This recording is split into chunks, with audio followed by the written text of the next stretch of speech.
السلام علیکم ورحمۃ اللہ وبرکاتہ۔ الحمد للہ وکفى وسلام علی عباده الذین اصطفى، اما بعد، فعن الإرباد بن ساریة رضی اللہ عنہ قال وعدنا رسول اللہ صلی اللہ علیہ وسلم موعدة وجلت منها القلوب وذرفت منها العيون، فقلنا يا رسول الله كأنها موعدة مودع فأوصنا، قال أوصيكم بتقوى الله عز وجل والسمع والطاعة، وإن تأمر عليكم عبد فإنه من يعش منكم فسيرى اختلافا كثيرا، فعليكم بسنتي وسنة الخلفاء الراشدين المهديين، عضوا عليها بالنواجذ، وإياكم محدثات الأمور فإن كل بدعة ضلالة، رواه أبو داود الترمذي وقال حديث حسن صحيح۔ حمد و صلوات کے بعد آج کی جو حدیث ہمارے سامنے ہے وہ حدیث ابو نجیح علی ارباد بن ساریہ رضی اللہ تعالیٰ عنہ روایت کرتے ہیں، اور ارباد بن ساریہ رضی اللہ تعالیٰ عنہ ان کی کنیت ابو نجیح رضی اللہ تعالیٰ عنہ ہے، اور ان سے روایت کرنے والے ان کی بیٹی ان سے روایت کرتی ہے، اور دیگر بہت سارے تابعین نے ان سے روایتیں بیان کی ہیں، اور ان کے بارے میں کہا جاتا ہے کہ اللہ کے نبی صلی اللہ علیہ وسلم کے پاس 7 لوگوں کا وفد قبیلے بنی سلیم سے آیا، اور یہ لوگ سارے لوگ اسلام قبول کر لیے، اور ان 7 لوگوں میں یہ سب سے عمر دراز تھے۔ تو یہ مختصر سے ان کا تعارف ہے۔ انہوں نے اللہ کے نبی صلی اللہ علیہ وسلم پر ایمان لایا ابتدائی اسلام ہی میں، اور پھر انہوں نے اسلام کی خدمت کی اور اسلام اور حدیثیں اللہ کے نبی صلی اللہ علیہ وسلم سے بیان کی۔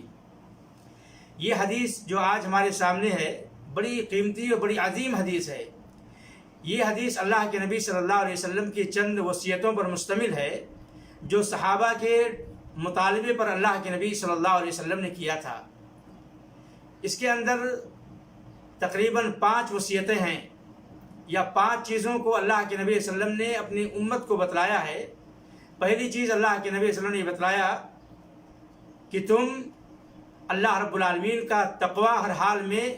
اپنے سینے میں بسا کے رکھو۔ دوسرے نمبر پر کہا کہ خیر کے کام میں، نیکی کے کام میں، اور گناہ سے جو دور باتیں ہیں، وہ چاہے عالم کی بات ہو یا حاکم کی بات ہو، ان کی بات سننا اور ماننا۔ اور تیسری چیز اللہ کے نبی صلی اللہ علیہ وسلم نے ایک خوشخبری پیشین گوئی کی تھی کہ میری امت کے اندر اختلاف ہوگا، اور وہ اللہ کے نبی صلی اللہ علیہ وسلم کی پیش گوئی آج ہمارے سامنے موجود ہے۔ اور اس وبا اور اس بیماری اور اختلاف کا حل بھی اللہ کے نبی نے بتلایا تھا کہ میری سنت کو لازم پکڑنا اور خلفائے راشدین کی سنت کو لازم پکڑنا۔ اور آخری بات اللہ کے نبی نے جو اپنی امت کو وصیت کی تھی کہ بدعتوں سے اپنے آپ کو بچا کے رکھنا۔ تو یہ حدیث ہے میرے بھائیوں۔ صحابی کہتے ہیں کہ ایک دن اللہ کے نبی صلی اللہ علیہ وسلم نے ہمیں نصیحت کی، اور بڑی ہی جامع، عمدہ اور بلیغ نصیحت کی، واعظ کیا۔ کہتے ہیں کہ اتنا مؤثر اور اتنا دلوں پہ میں اتر جانے والی تقریر تھی اللہ کے نبی صلی اللہ علیہ وسلم کی کہ ہمارے دل دہل گئے، آنکھیں اشکبار ہو گئی، آنسو نکلنا شروع ہو گئے۔ تو ہم نے کہا کہ اے اللہ کے نبی صلی اللہ علیہ وسلم، ایسا لگ رہا ہے کہ یہ تو کوئی الوداع کہنے والوں کی وصیت ہو، جیسے لگتا ہے کہ اب ہمیں آپ کو چھوڑ کر جانے والے ہوں، تو اب ہمیں کوئی ایسی نصیحت اور ایسی وصیت کر دیں جو ہمارے دنیا اور آخرت دونوں کے لیے کارگر اور فائدہ مند ہو۔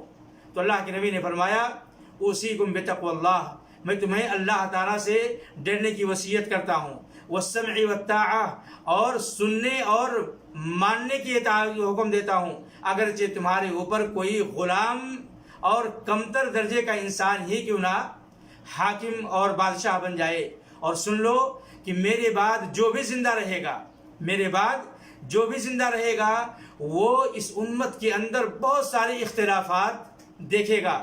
اور صرف اس کشمکش میں اور اس بھور میں چھوڑا نہیں اللہ علیہ وسلم نے کہ اختلاف ہوگا اور اسی میں کٹ مر جانا، نہیں کہا اختلاف سے اگر بچنا چاہتے ہو فعلیکم بسنتی وسنت الخلفاء الراشدین المہدیین، تو میری سنت کو لازم پکڑنا،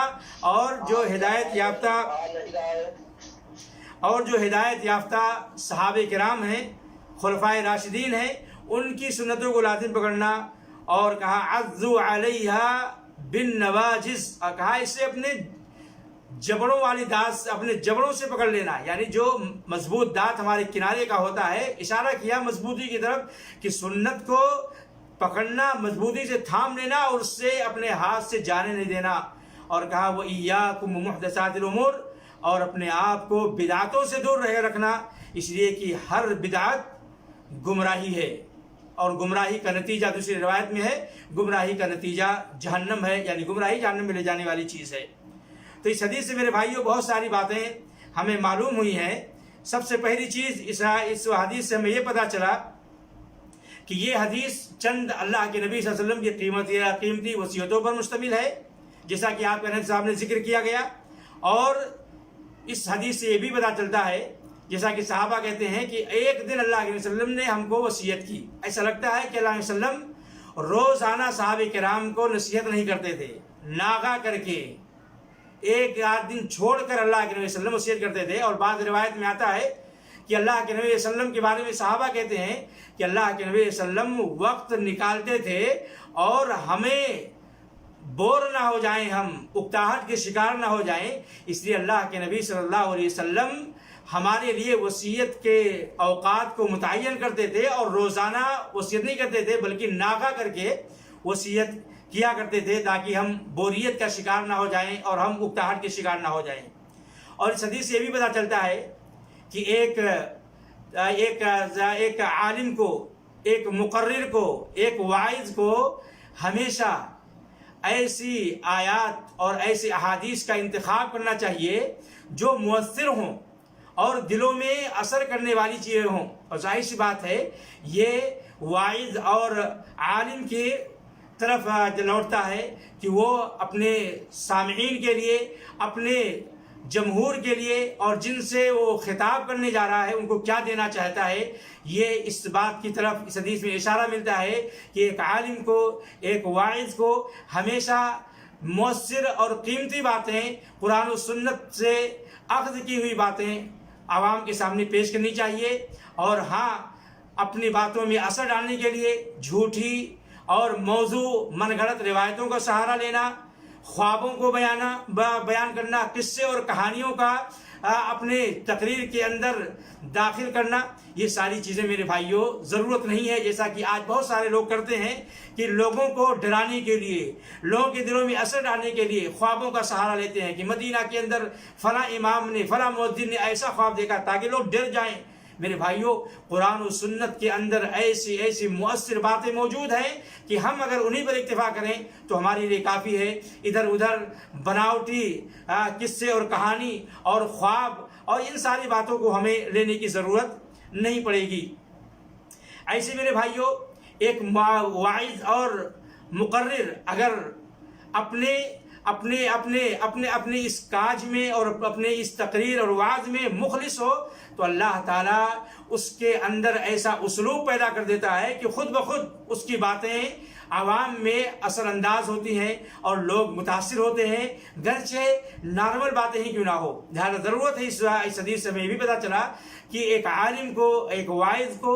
ہمیشہ مخلص ہونا چاہیے، عوام کو سدھارنے کا جذبہ ہونا چاہیے، اور ہمیشہ اللہ تعالیٰ سے اس کے لیے دعائیں بھی کرنا چاہیے۔ اور اس حدیث سے بھی پتہ چلا کہ صحابہ کرام ہمیشہ اللہ کے نبی صلی اللہ علیہ وسلم سے وصیتوں کا مطالبہ کیا کرتے تھے جو دنیا میں بھی فائدہ مند ہو اور آخرت میں بھی فائدہ مند ہو۔ اس کی بہت ساری مثالیں آپ کو احادیث میں ملیں گی۔ اس کی ایک مثال یہ حدیث جو ہمارے سامنے ہے کہ صحابہ نے اللہ کے نبی سے کہا کہ آپ ہمیں وصیت کر دیجئے۔ ایسے ہی میرے بھائیوں ایک صحابی نے کہا تھا کہ اللہ کے نبی وصیت کر دیجئے، جو ہمارے سامنے حدیث گزری تھی، تو اللہ کے نبی نے فرمایا تھا لا تغضب، غصہ نہ کرو۔ اور ایسے ہی ایک صحابی نے سفر میں جانے سے پہلے اللہ کے نبی سے کہا کہ اللہ کے نبی صلی اللہ علیہ وسلم میں سفر پہ جا رہا ہوں، مجھے کچھ وصیت کر دیجئے۔ تو اللہ کے نبی صلی اللہ علیہ وسلم نے تقویٰ کی وصیت کی اور کہا کہ جب اونچائی اور بلندی کی جگہ پہ جانا تو اللہ کی تکبیر اور اللہ کی بڑائی بیان کرنا۔ اس حدیث سے میرے بھائیوں تقویٰ کی اہمیت کا اندازہ ہوتا ہے کہ اللہ کے نبی صلی اللہ علیہ وسلم اپنی امت کو اور اپنے صحابہ کو تقوی کی ہمیشہ وصیت کیا کرتے تھے. اور ایسا کیوں نہ ہو؟ کیونکہ تقوی کی وصیت تو اللہ رب العالمین نے اس امت کو بھی کی ہے اور سابقہ امتوں کو بھی کی ہے. جیسا کہ اللہ فرماتا ہے قرآن میں وَلَقَدْ وَصَّيْنَا الَّذِينَ أُوتُوا الْكِتَابَ مِنْ قَبْلِكُمْ وَإِيَّاكُمْ أَنِ اتَّقُوا اللَّهَ کہ ہم نے آپ لوگوں سے پہلے، تم سے پہلے جو امتیں گزری ہیں ان کو بھی اس بات کی وصیت کی ہے، اور تم کو بھی وصیت کر رہا ہوں کہ اللہ کا تقوی اپنے دل میں بسا کے رکھو. تقوی ہے کیا میرے بھائیو؟ کہ آپ اللہ کے عذاب، اللہ کے جہنم کے درمیان اور اپنے درمیان ایسی رکاوٹ پیدا کر لیں کہ آپ کو تکلیف نہ دے، اللہ کے احکام کو مان کر کے، اور اللہ نے جن چیزوں سے روکا ہے اس سے باز آ کر کے. اور میں نے اس سے پہلے بھی ذکر کیا تھا کہ علی رضی اللہ تعالیٰ عنہ کی تقوی کے تعلق سے بڑی قیمتی بات ہے کہ 4 چیزوں کا نام تقوی ہے: اللہ کی کتاب پر عمل کرنا، اللہ کے مراقبے کا احساس ہمیشہ رکھنا، اور قیامت کے لیے تیار رہنا، اور جو روزی اللہ نے ہمارے قسمت میں رکھی ہے اس پر قناعت پسند ہو جانا، قناعت کر لے جانا. یہ اصل تقوی کا نام ہے. اور اس حدیث سے بھی پتہ چلا کہ مسلمان اگر حاکم ہے، بادشاہ ہے، تو مسلمان پر ضروری ہے کہ ان کی بات مانے، ان کی اطاعت کرے اگر ان کی بات قرآن و سنت کے خلاف نہیں ہے، گناہ کی بات کا حکم نہیں دے رہے ہیں. کیونکہ اللہ کے نبی فرماتے ہیں لا طاعۃ لمخلوق فی معصیۃ الخالق کہ اللہ کی نافرمانی میں کسی مخلوق کی بات نہیں مانی جائے گی. انما الطاعۃ فی المعروف کہ اطاعت اور ان کی تابعداری خیر کے کام میں، اچھے کاموں میں کی جائے گی، گناہ کے کام میں، معصیت کے کام میں، شرک کے کام میں ان کی اطاعت نہیں کی جائے گی. اسی طریقے سے میرے بھائیوں، اللہ کے نبی صلی اللہ علیہ وسلم بے شمار احادیث کے اندر اپنی امت کو، صحابہ کرام کو اس بات کی وصیت کی ہے کہ آپ اپنے ہر حال میں، چاہے خوشی کے عالم ہوں، غمی کے عالم ہوں، آپ کو نعمت مل رہی ہو، آپ عذاب میں ہو، ہر حال میں آپ کے اوپر ولی الامر اور صاحب امر کی اطاعت کرنا ضروری ہے. ان کی نافرمانی کرنا جائز نہیں ہے اگر وہ گناہوں کا حکم نہیں دے رہے ہیں. یہاں تک کہ اللہ کے نبی نے اس حدیث میں کہا کہ اگر آپ کے سماج کا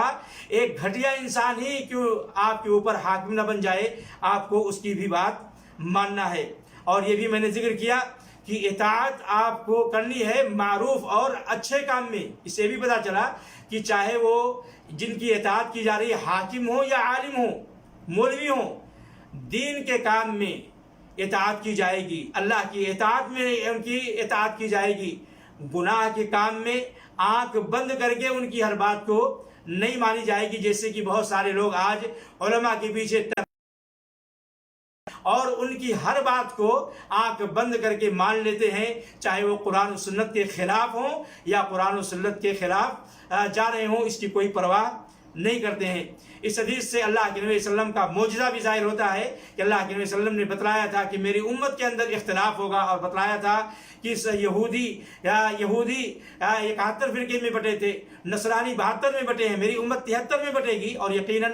آج امت اختلاف اور انتشار کا شکار ہے، اور اس کا علاج بھی اللہ کے نبی نے بتلایا تھا کہ آپ کو اللہ کے نبی کی سنت کو ماننا ہے، دین اسلام کو فالو کرنا ہے، اور خلفائے راشدین اور صحابہ کے نقش قدم پر چلنا ہے اگر آپ کو سیدھے راستے پہ چلنا ہے اور نجات والے راستے پہ چلنا ہے. اور اللہ کے نبی سے جب پوچھا تھا کہ اللہ علیہ وسلم حق پر کون سی جماعت ہوگی، تو اللہ کے نبی نے فرمایا تھا ما انا علیہ و اصحابی، جو میں دے کر تمہیں جا رہا ہوں اور جو میرے صحابہ تم کو جس پر چل رہے ہیں اس راستے پہ چلنے والا کامیاب ہوگا ان گمراہ فرقوں کے اندر. اسی طریقے سے میرے بھائیوں، اس حدیث کے اندر بدعت سے آگاہ کیا گیا ہے، اور بدعت دین کے نام پر کوئی ایسی چیز ایجاد کرنا جو اللہ کے نبی نے نہ کیا ہے نہ بتلایا، اسے بدعت کہتے ہیں، جس کی کوئی مثال دین اسلام کے اندر موجود نہ ہو اور انسان ثواب سمجھ کر اسے انجام دے. ہمیں معلوم ہونا چاہیے کہ دین ہمارا مکمل ہو چکا ہے، اس کے اندر نہ زیادتی کی گنجائش ہے نہ کمی کی گنجائش ہے. لہذا